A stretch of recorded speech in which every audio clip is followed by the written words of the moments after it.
Bonjour à tous et bienvenue dans cette nouvelle vidéo. Aujourd'hui, on se retrouve pour un point lecture sur ce que j'ai lu ces dernières semaines. On va commencer tout de suite avec deux livres numériques de la même autrice, Charlie Morrigan, Karma a Witch et Sortilège et Speed Dating. Karma a Witch, c'est l'histoire d'une jeune femme, Karma, qui est en train de vivre une rupture amicale très douloureuse. Elle est en train de se noyer dans tout type de séries et de bonbons ainsi que de pizzas lorsqu'elle va tomber sur un article de blog citant un rituel permettant de donner tendresse et amour dans sa vie. Elle est un peu au fond du gouffre, elle n'a rien à perdre, donc elle décide de réaliser ce rituel sans trop y croire bien évidemment car il s'agit de magie.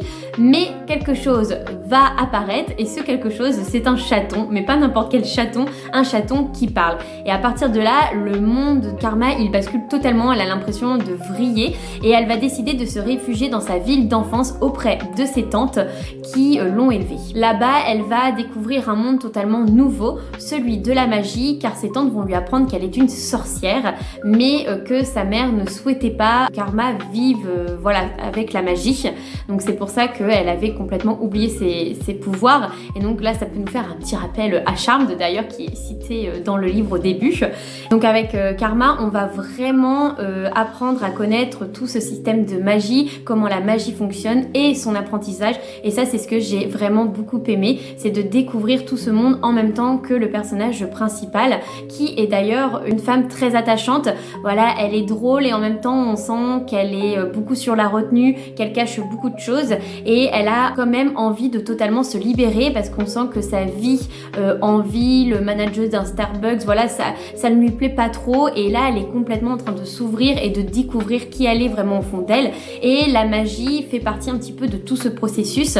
J'ai beaucoup aimé les tantes qui sont très drôles, qui sont très proches de la nature, très proches des traditions et ça c'était vraiment très chouette de voir tout ce qu'elle souhaitait donner et transmettre à Karma. Donc voilà, j'ai vraiment aimé la relation entre ces trois femmes et on va suivre également la romance entre Karma et Matt. Donc Matt est un libraire et un ancien ami de Karma. Ils ont également vécu une très très belle histoire d'amour qui s'est interrompue du jour au lendemain. Karma est partie sans dire un mot et sans jamais recontacter Matt et là forcément ils vont se recroiser et donc ça va être le moment un petit peu pour Karma de renouer avec son passé, de renouer avec cet amour perdu et j'ai vraiment adoré leur relation qui est saine, qui est bienveillante, qui est pleine de communication et je l'ai trouvée vraiment très douce et très touchante. Au fur et à mesure qu'on a les révélations, voilà, ça m'a beaucoup émue, ça m'a beaucoup touchée et donc voilà, je pense que c'est un livre qui est plein de sensibilité, qui est plein d'émotions et en même temps avec des petites touches d'humour à droite à gauche. Outre ça, j'ai beaucoup aimé la plume de l'autrice, donc Charlie Morrigan, qui a vraiment une plume très immersive. Tout de suite, hop, elle nous prend, elle nous embarque, parce qu'il y a un côté très dynamique à son écriture, et en même temps, on a le côté assez fourni en détail qui nous permet totalement d'imaginer où est Karma, ce qui est en train de se passer, comment la magie aussi fonctionne et comment est-ce qu'on peut l'apercevoir, et ça, j'ai vraiment beaucoup aimé. Dans Sortilège et Speed Dating, on va retrouver un petit peu cette ambiance-là, mais j'ai un petit peu moins aimé, et tout simplement parce que j'ai un petit peu moins accroché à l'histoire et un petit peu moins au personnage principal. Donc dans Sortilège et Speed Dating, on va rencontrer Léora, 28 ans, pâtissière et sorcière, qui du coup ajoute un petit peu de magie dans le quotidien de ses clients à travers ses pâtisseries. Cependant, gros point noir dans le tableau de la vie de Léora, c'est sa famille et les exigences notamment de celle-ci. Donc quand sa sœur, sa petite sœur, notamment ça c'est très important, va annoncer sa grossesse, pour elle c'est un nouveau coup dur et elle va être bien décidée à trouver l'homme idéal à présenter à sa famille avant la grande fête de l'annonce de la grossesse. Et donc commence à partir de là des rendez-vous parce qu'elle va s'inscrire à un speed dating dans une ville voisine, mais pour se donner un petit coup de pouce, elle va faire un rituel de magie en citant toutes les qualités qu'elle veut dans son homme idéal. Sauf que, bémol, lorsqu'elle va au speed dating, chaque homme qu'elle rencontre a une qualité. Et donc là, à partir de là, on est embarqué dans tout un tas de rencontres et de rencarts où elle va devoir un petit peu faire des choix et voir comment ça se passe. Donc ça, c'était assez rigolo, on va dire. Voilà, ça ajoute un petit côté divertissant, mais j'ai pas trop accroché au côté un peu peut-être cœur d'artichaut de Léora, j'ai trouvé. Et en parallèle, on va suivre Léora dans l'organisation du festival de la Saint-Valentin avec tous les habitants de la ville. Donc voilà, c'est un gros moment parce que c'est une ville qui est très connue pour ses festivals. Léora doit trouver des nouvelles pâtisseries pour son stand et elle est un petit peu perturbée par le nouveau propriétaire du café qui a ouvert juste en face de sa pâtisserie, tenu par un homme très mystérieux qui est complètement à l'opposé de son homme idéal justement. Et donc on va suivre un petit peu leur relation et leur cohabitation au fur et à mesure donc de l'histoire. Donc c'était vraiment très chouette, il y avait plein de points qu'on retrouve comme la magie, mais là un petit peu différemment parce qu'on suit une sorcière qui maîtrise totalement ses pouvoirs, enfin plus ou moins vu que c'est lié aux émotions et que quand les émotions explosent ou qu'on les retient trop, eh bien ça amène à quelques petits accidents. Et en même temps, on a ce côté petite ville, on a la romance et des thématiques très importantes comme la confiance en soi, le fait de se révéler, d'oser d'être soi-même. Ça, voilà, j'ai vraiment trouvé ça très chouette. On retrouve la plume de l'autrice qui est exactement comme dans son premier, donc Karma Witch, voilà, tout aussi immersif, fourni en détails, mais avec un petit peu moins d'émotion. Mais ça, je pense que c'est l'histoire qui est un peu moins émouvante, on va dire. Et du coup, c'est vrai que voilà, j'ai ressenti moins d'émotion, j'ai ressenti aussi moins d'attache avec les personnages, alors que dans Karma Witch, j'ai vraiment adoré autant Matt que Karma, que les deux tantes. Donc vraiment, c'était un total coup de cœur, on va dire, alors que pour Sortilège et Spignetti, voilà, j'étais un petit peu plus en nuance. Ensuite, j'ai enchaîné avec Il suffira d'un peu de poussière d'étoiles de F.V. Esteyer, donc en auto-édition. D'ailleurs, Charlie Morrigan, c'est aussi de l'auto-édition. De toute façon, vous retrouverez toutes les références en barre de description. Voilà, donc n'hésitez pas. Dans Il suffira d'un peu de poussière d'étoiles, je vous en ai un petit peu parlé dans ma précédente vidéo sur la présentation de ma pile à lire de l'hiver. On va rencontrer donc Adrien et Kingston. Adrien est un étudiant, il veut devenir ingénieur en aérospatial et souhaite intégrer une grande université. Il rejoint son père pour les fêtes de fin d'année et il est très très heureux parce qu'il est content de revoir son père parce qu'il a déménagé avec sa mère à Paris lors de leur séparation. Donc ça fait un moment qu'il ne l'a pas vu et en même temps il va revoir le meilleur ami de son père, Kingston, Bennett Kingston, surnommé King. Il a toujours eu un béguin pour Kingston et ce béguin s'est même transformé en amour véritable, donc il est très heureux d'y retourner. Sauf que Kingston, il a bien changé. Il y a 6 ans, il a eu un accident lors d'un match de hockey, ce qui a mis totalement fin à sa carrière qui était à son apogée. Cet accident l'a emmené au fond du gouffre et malheureusement sa situation amoureuse n'a pas tenu. Et donc voilà, il se retrouve tout seul, il est addict à l'alcool, il fume beaucoup, il a totalement changé de vie. Heureusement que Jasper, le père d'Adrien, était là pour l'aider, lui redonner un nouveau souffle, le faire déménager avec lui en Californie, lui donner un travail dans son entreprise et essayer de le maintenir. Mais voilà, quand on rencontre King au début, il est vraiment totalement abîmé par ce qui s'est passé et par tout ce qu'il a perdu. Le fait de revoir Adrien, ça va réveiller en lui quelque chose parce qu'Adrien, c'est vraiment une étoile qui brille énormément et qui va ramener un petit peu de la douceur, du rêve et du soleil dans la vie de Kingston. Et c'est justement ce que j'ai beaucoup aimé, c'est ce côté très solaire d'Adrien qui vient vraiment redonner vie, on va dire, à Kingston. J'ai trouvé que Kingston était vraiment très très attachant et vraiment d'apprendre à le connaître à travers des passages qui le ramènent dans le passé, ça j'ai beaucoup aimé. Ensuite, pour parler un petit peu plus de la romance, donc c'est une romance qui va aborder la différence d'âge parce que les deux protagonistes ont 16 ans d'écart. Adrien a 20 ans et Kingston en a 36. On a aussi le fait que Kingston c'est le meilleur copain du père d'Adrien, qu'il a toujours vu grandir, connaître, et ce que j'ai bien aimé c'était que c'est vraiment abordé de manière très saine.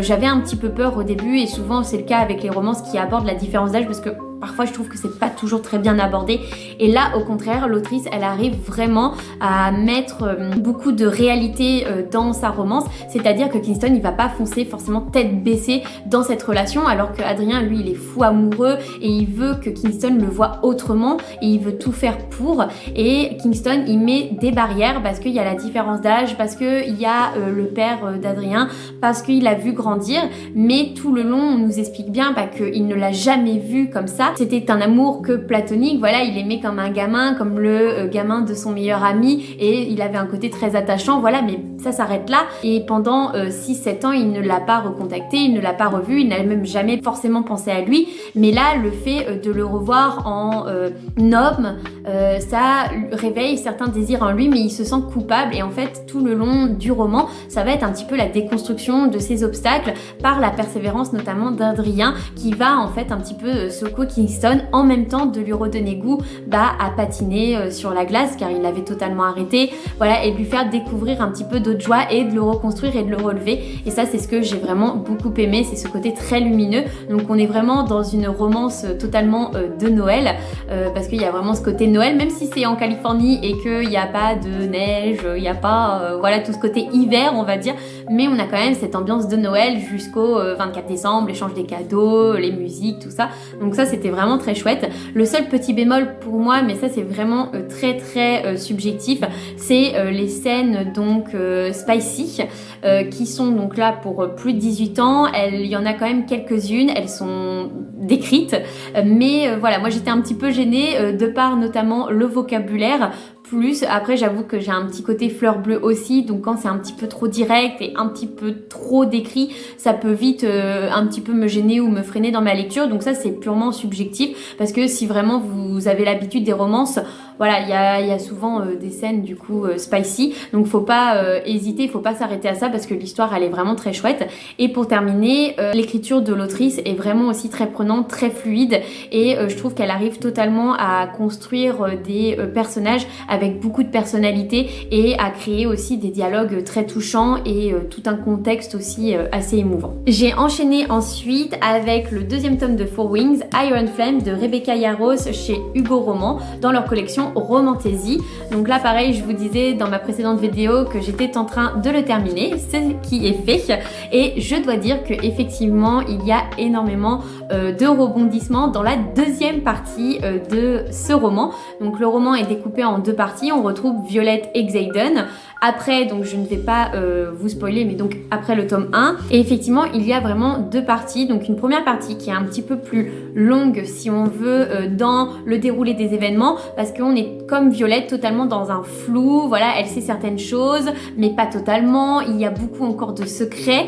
Donc on sent que petit à petit, crescendo, il y a une tension et il y a une action qui va arriver. Et justement dans la deuxième partie, alors là ça part dans tous les sens, on a de la bataille, on a du complot, on a du mystère, on a des révélations, on a à nouveau du mystère, voilà, c'était vraiment très chouette jusqu'à la fin, une fin dont je ne m'attendais pas du tout, donc j'ai été vraiment agréablement surprise aussi, parce que c'est un peu le but aussi d'être surpris, et ce qui donne envie de continuer. Donc j'ai le tome 3, donc Onyx Storm, dans ma pile à lire, et voilà, là je lis des romans voilà, en one shot, et ensuite je le reprendrai parce que c'est quand même assez conséquent comme lecture, mais c'est vraiment génialissime. Si vous voulez le résumé, n'hésitez pas à aller voir ma précédente vidéo, parce que je vous dis le résumé, donc je vais pas le redire ici. Donc voilà pour le petit point lecture, et j'avais quand même envie de vous parler de mes lectures en cours. On va commencer avec Tourist Season de Bryn Weaver, donc qui est l'autrice de Butcher et Blackbird, et là je suis très contente de retrouver la plume noire et humour décalé de l'autrice. Ça commence vraiment sur les chapeaux de roue avec une première scène de Harper qui est en train de donner à manger à son broyeur. Donc voilà, c'est vraiment très chouette. Il y a eu là je suis à 70 pages, et donc il y a eu la rencontre entre les deux protagonistes qui au début ne savaient pas du tout qui était l'un, qui était l'autre, jusqu'au moment où Harper se fait interpeller, et donc Nolan comprend bien qui elle est. Et donc là on commence à avoir un petit peu ce jeu de chat et la souris, donc j'ai hâte de voir jusqu'à où ça va mener. Et ensuite avec le club lecture que j'ai rejoint sur Instagram, on a débuté une lecture commune sur le livre Noël au café des oracles. Donc là j'ai tout juste commencé, parce que la première partie c'était de lire les 5 premiers chapitres, donc ça fait à peu près 50 pages, et j'aime plutôt bien pour le moment, voilà, on plonge assez facilement dedans. Gaïa, elle a un côté touchant, même si je trouve qu'elle fait pas trop son âge pour l'instant. Dans cette première partie, je trouve qu'elle fait pas trop son âge. Donc à voir la suite de l'histoire, et justement ça s'est arrêté au moment où elle rentre au Café des Oracles. Donc j'ai hâte de voir la suite, mais je pense que ça peut vraiment être pas forcément un coup de cœur, mais une lecture divertissante et assez cool pour la saison qui arrive. J'espère que cette vidéo vous a plu. Si vous avez des avis à donner sur les livres que j'ai présentés, surtout n'hésitez pas à commenter cette vidéo. N'hésitez pas également à me soutenir en likant et en partageant la vidéo si vous l'avez aimée. En attendant, je vous fais de gros bisous et je vous dis à bientôt.